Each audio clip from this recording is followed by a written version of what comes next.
Welcome back, Thresholds and Transits. My name is Megan. I'm glad that you're here. Today, we're going to talk about something that I have noticed more and more over the past week.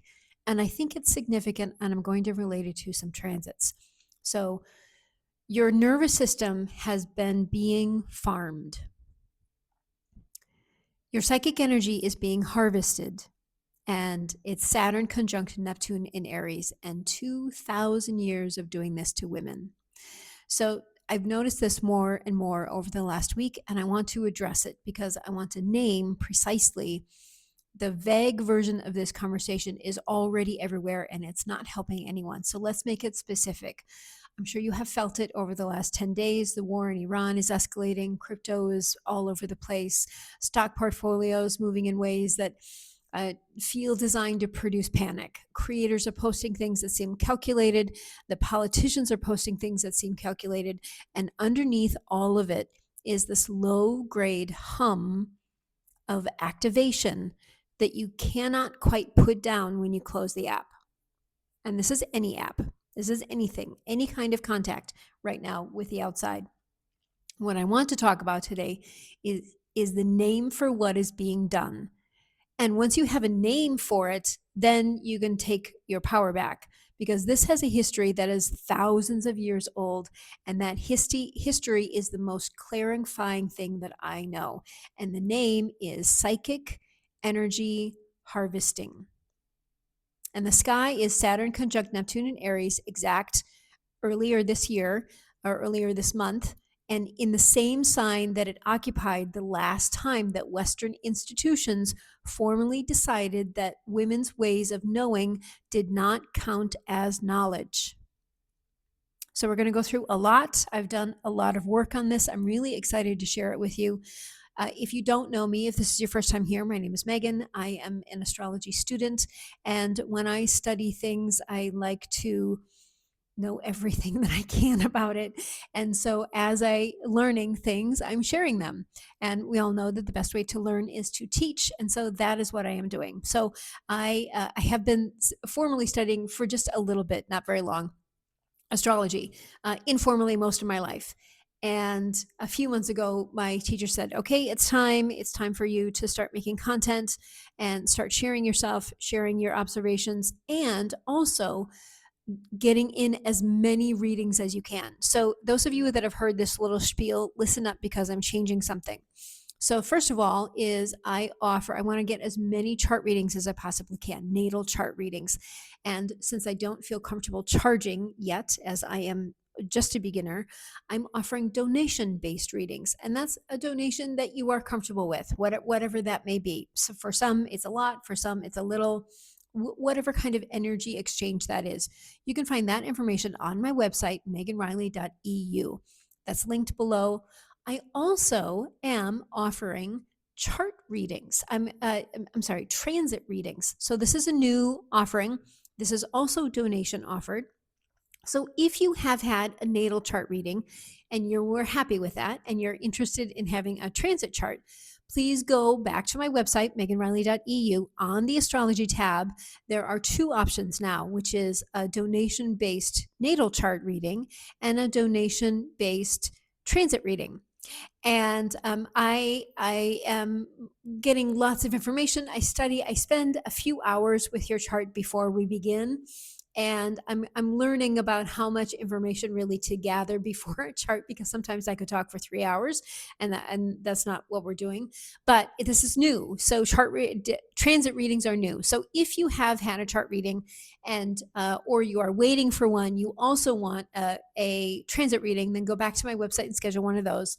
You're fine to do that. I would love to see you again if you have. Just let me know. Okay. So also on my website, meganriley.eu, is all, other things. And I made an assessment for women going through a lot of change. I do retreats, and we're getting those up and running for later this year. And so if that's something that's interesting, you can send me an email.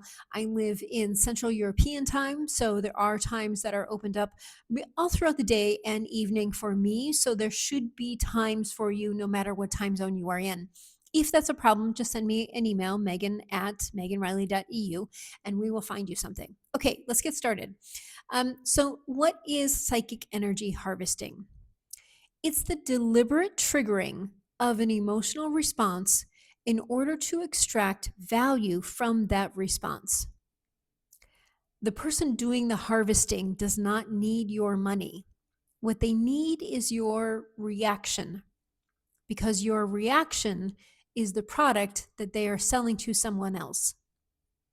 On the internet, that someone else is an advertiser. The metric being sold is time on platform and engagement rate, right? If something is free, like our use of an app is free, that means that we are the product. If we're using another kind of app and our use is free, that means that we are the product. Your outrage, your fear, your desperate need to share the thing that just made your chest tight, it's all inventory. You are not the audience, you are the resource. This is a documented business model of every major social media platform currently operating. It also works on dating sites, on corn sites, anywhere where our time is spent on the site. We are the product.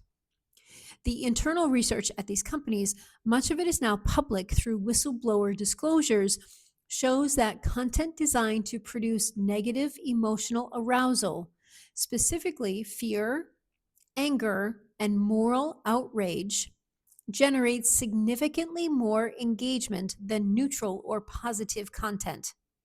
The algorithm amplifies whatever keeps you activated. Activation is the product. So here's what's happening in your body when you encounter harvesting content. Your amygdala, the threat detection of your brain, receives the signal before your prefrontal cortex, the part that contextualizes and reasons and has any chance to process it. This is how you survived as a species. Fast threat detection kept you alive. The problem is that the threat detection system cannot reliably distinguish between a lion and a screenshot. It responds to emotional salience and pattern recognition, content that mimics the shape of the urgent threat, framed with the right language, the right imagery, the right social proof that others are already afraid, and will activate the same physiological cascade as a real emergency. Once activated, the body wants resolution. But the harvesting content is not designed to give you resolution. It is designed to give you the next piece of content that keeps you activated. The loop is intentional and deliberate. The anxiety has no floor because a resolved nervous system stops scrolling. So this is where analysis becomes essential and where I want to push against the version of this conversation that treats energy harvesting as something happens equally to everyone.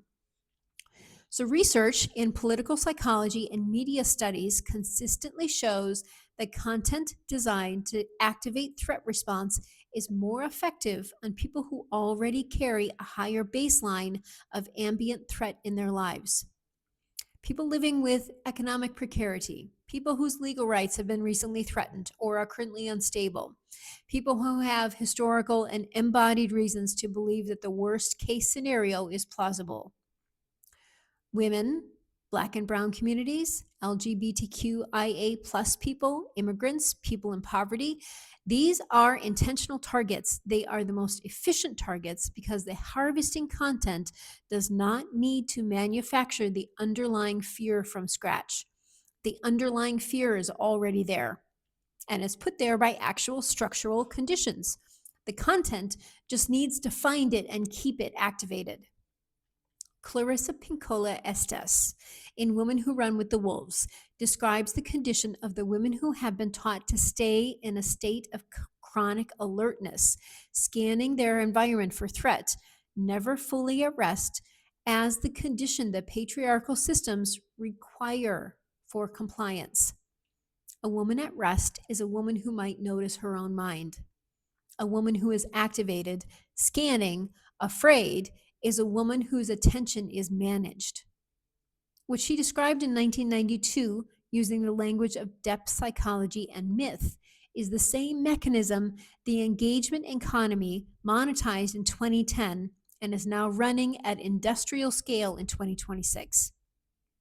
So let's be specific about what we're watching because I think it matters.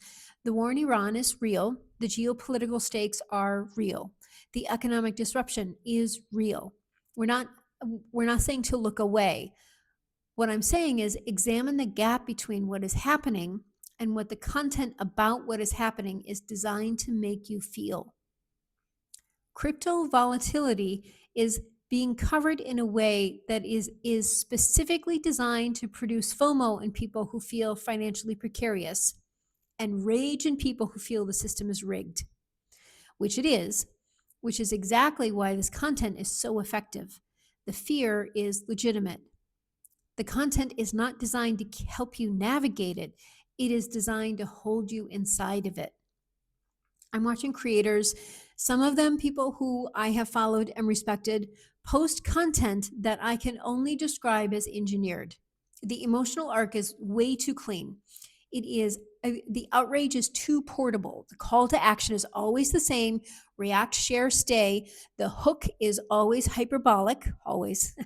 There is no resolution offered because resolution would end the engagement. I'm also watching this happen to communities I care about. Women who are genuinely frightened about the erosion of reproductive rights, being fed a steady diet of content that keeps them frightened without organizing them. Black and brown communities whose legitimate fury about structural racism is being harvested into clickable rage with no political outlet attached. LGBTQIA plus communities whose real and present threat is being amplified into a continuous state of emergency that is exhausting and, by design, difficult to sustain. The harvesting of legitimate grief and legitimate fury is the most sophisticated version of this mechanism because you cannot simply tell people that their fear is wrong. Their fear is correct. The question is, who's profiting from keeping them in fear? So now the astrology. Saturn conjunct Neptune in Aries, 2026. So let's look at what the sky is doing because it's not coincidental. Saturn and Neptune are in conjunction in Aries right now. Saturn entered Aries in February 2026. Neptune has been in Aries since March 25, in and out. The conjunction perfects across 2026. There was a transit that comes around roughly every 36 years, and each time it does, the central question of that era becomes: what is real? What has been manufactured to look like reality? And who is maintaining the confusion for their own benefit?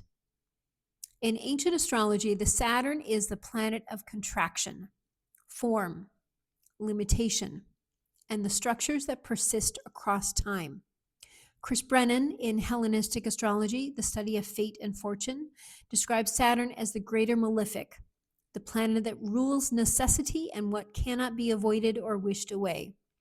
Neptune, while post-Hellenistic, has been integrated into practice as the dissolver of Saturn's structures, the fog, the merging, the inability to locate the boundary between what is and what is imagined. So when they conjoin, the two operate on each other simultaneously. Neptune dissolves Saturn's capacity to distinguish real from manufactured. Saturn gives Neptune's dissolution a specific and bounded form, a structure for the confusion to live inside. The result, historically, is a period when ideological manufacturing becomes highly organized and specifically targeted at populations whose boundary perception has already been compromised by actual structural threat. In Aries, this lands in the sign of the individual self, autonomous identity, and the question of who has the right to act from their own authority. Aries is the sign of the pioneer and the fighter and the person who moves first. Saturn, Neptune in Aries asks, who gets to be a self? Whose anger is legitimate? Whose perception of threat is treated as real information? And whose is pathologized? Also in the current sky, the Sun, Venus, and Mars, actually, I wrote this 2 days ago, are all gathered in Pisces. That's no longer true. Venus has switched over. Conjunct the North Node. So Pisces in Neptune's modern domicile, the sign of dissolution, merging, and permeability. The personal planets are in the sign of the thin membrane. We are collectively porous right now. The content designed to move through this is finding very little resistance. Chiron is in Aries at 24 degrees and has been in Aries since 2018. Chiron in Aries wounds and teaches through the lesson of identity legitimacy. The harvesting content finds Chiron in Aries reliably. It tells you that your side is losing, that your identity is under threat, that your anger is justified but impotent. And those are precisely the words that press the wound without healing it. Now, Pluto has been in Aquarius and will remain there until 2043. Aquarius rules networks, the collective information systems, and the architecture of who belongs to the group. Pluto rules extraction, power, and transformation through destruction. This combination is producing exactly what we are watching: power consolidating through the control of networked information and populations being reorganized by algorithmic design. So let's go back now, because this is not unprecedented, and knowing the pattern is in itself a form of protection. This conjunction happens every 36 years. Each conjunction marks a moment when the machinery of manufactured reality expands its reach, specifically targeting the communities whose perceptions and voices are already structurally discredited. And that in the historical record, women and marginalized communities appear in this story not as passive victims, but as people who built the counter response, often under the same sky. So let's talk about the structural template. The oracle at Delphi, the Pythia, held one of the most powerful institutional positions in ancient Greece. Scholars at the University of Sydney, writing in The Conversation, describe her role as functioning at the core of what we would today call a knowledge economy, gathering, repackaging, and distributing information with the intent of providing sound counsel on everything from wars to marriages to the founding of cities. The Pythia held this role from approximately 800 BC to 391 CE. For more than 1,000 years, no major Greek political decision was made without consulting her. And yet, Plutarch records that the oracle was believed to have originally belonged to Gaia and Themis, the earth goddess, before Apollo claimed the site. I have a story about this, the cave of Gaia. Someday I'll tell the story. Once Apollo's cult absorbed Delphi, the Pythia's words were routed through male priests who translated them. Her perceptions were real, her voice was filtered. The energy of her knowing was harvested into an institution that credited a male god and employed male interpreters. Cassandra is the shadow of this story, where the Pythia was institutionalized and her voice was routed through male authority. Cassandra was given the gift of genuine prophecy, and then cursed so that no one would believe her. She saw the fall of Troy. She named it. She was called mad. Her anguish became the spectacle. The woman who perceives accurately without being useful to male power is pathologized. Her clarity becomes the evidence of her instability. Helene Sisu, in The Laugh of the Medusa, names this mechanism directly. The woman who speaks outside the permitted channels is rendered hysterical. Her testimony is converted into symptom. The energy harvesting here is inverted. It is her suffering, her ignored warnings, and her visible distress that becomes the content. Silvia Federici, in Caliban and the Witch, makes an argument that every serious student of feminist history should sit with. The mass persecution of women as witches across Europe from the 14th through the 17th centuries was not religious hysteria. It was a coordinated campaign to break the social power of women, specifically targeting women healers, herbalists, midwives, and community organizers whose knowledge networks functioned outside the emerging capitalist authority.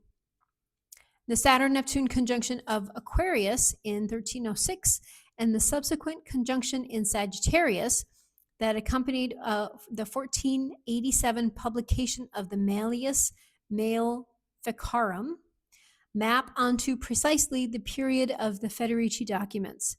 The Malleus was the operational manual for the witch trials, the text that combined Saturn's institutional authority with Neptune's dissolution of the boundary between perception and accusation. The crime of witchcraft was structurally impossible to dissolve. The accusation was the verdict. What was being harvested as the women's community knowledge, reproductive knowledge, herbal knowledge, the knowledge of who had relationships with whom, who owed what to whom, which crops did well in what conditions. It was the information infrastructure of a pre-capitalist community life, and it lived in the women's networks. The trials didn't just kill women, they destroyed the networks and replaced them with the male authority. The penny press. The penny press launched in New York in 1833 and reached its full cultural dominance under the Saturn-Neptune conjunction in Aquarius of 1846. This conjunction is relevant because Aquarius rules collective information networks, exactly the domain the penny press was organizing. Alexander Saxton, writing in American Quarterly in 1984, documents that penny paper content shifted from political and commercial views toward materials specifically targeting women and children, crime, scandal, sensation, human interest stories, designed to produce emotional arousal rather than political understanding. Women were newly literate, newly urbanized, and newly accessible as a market. The penny press found them. But the democratization of media was always partial. When Black newspaper editor Willis Hodges wrote to the New York Sun in 1846 and protested its position on African American suffrage, the Sun refused to print his letter without a fee, informing him that the sun shines for all white men only. I have no idea what that sound is outside. I'm staying outside a harbor. I imagine someone's putting a boat in the water. I have no idea. Okay. This is document in the University of Illinois Library Archive of American Newspapers. The motto was, "It shines for all." The practice was explicit racial gatekeeping. The counterpress was built under the same sky.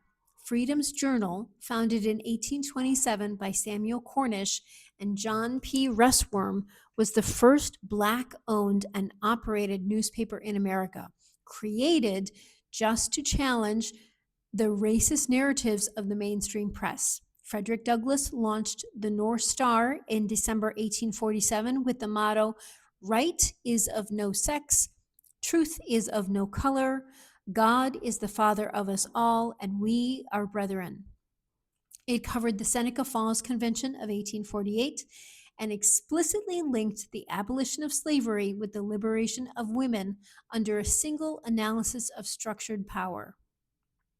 The Seneca Falls Convention happened in 1848, 1 year after the North Star launched. The first organized feminist political movement in American history emerged directly under the Saturn-Neptune conjunction in Aquarius. That also produced the mass emotional manipulation of the penny press. And the same sky that dissolved the boundary between information and manufactured reaction also produced the political clarity that named dissolution and organized against it. Now, the Saturn-Neptune conjunction 1952 to 1953 occurred in Libra, the sign of relationship, social contract, and the formal terms of partnership.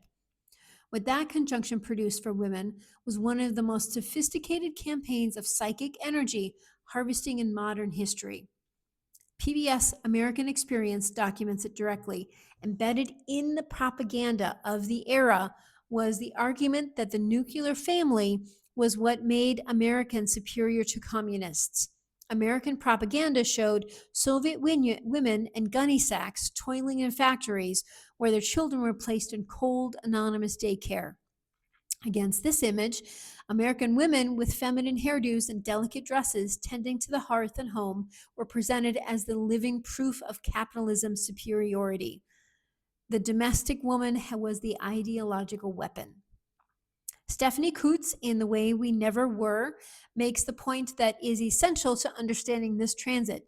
The 1950s housewife was not a tradition being preserved, she was a construction being manufactured. Most women throughout history, and specifically Black, immigrant, and working class women in the 1950s America, were always in the workforce. The ideal of domestic woman was an aspirational propaganda for white middle class audiences, and it was sold through the newest mass medium, television. The energy being harvested was women's compliance, unpaid reproductive and domestic labor, and consumer spending. The mechanism was fear, communism, social judgment, fear of being the woman who failed her family. Saturn, Neptune in Libra manufactured the marriage contract as the primary civic identity available to women and then embedded it in Cold War ideology so the questioning it felt like treason. Betty Friedan's The Feminine Mystique was published in 1963, 10 years after this conjunction perfected. She named what had been built a problem that has no name, a mass psychological crisis produced by the deliberate containment of women's intelligence, women's ambition, and selfhood inside a domestic role that could not contain them. The naming came a decade after the construction, which is often how it looks. The structure has to be complete before the shape becomes visible to even see. Now, 1989, the conjunction in Capricorn, the sign of institutions and established hierarchical order, produced something subtler, in some ways more damaging than the previous conjunctions. Susan Faldi documented it in Backlash, the Undeclared War Against American Women, published in 1991. The Saturn-Neptune in Capricorn mechanism was the institutional claim that the dissolution of inequality was already complete. Feminism had succeeded. Women had equal rights. Any remaining grievance was personal pathology or ideological excess. The energy harvesting here was the harvesting of feminist gains. The language of liberation was absorbed into the advertising industry and sold back to women as consumer choice. You could be liberated and buy the right car. You could have it all and manage the anxiety of having it all with the right medication. The dissolution of the real into the manufactured was more sophisticated in 1989 because it had better tools. The institutions were reconsolidating power that had television, film, magazine, and the early architecture of what would become the internet. The backlash, Faldi documented, was not a reversal of feminist gains. It was the managed absorption of those gains into forms that posed no structural challenge to the systems that had always organized power. So, just to be precise, this is not just a log off or protect your energy or create a white bubble around yourself when you're on social media, as those things exhaust me. And they're always associated with buying a course or clicking on a link. It's something else. So,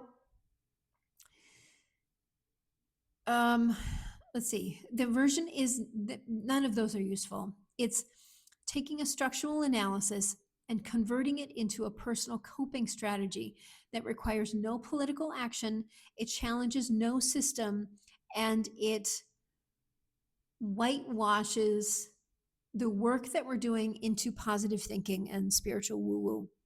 What I'm offering instead is a set of questions drawn from the historical record of what actually worked so that you can use it as diagnostics when you encounter the content that's seemingly designed to activate you.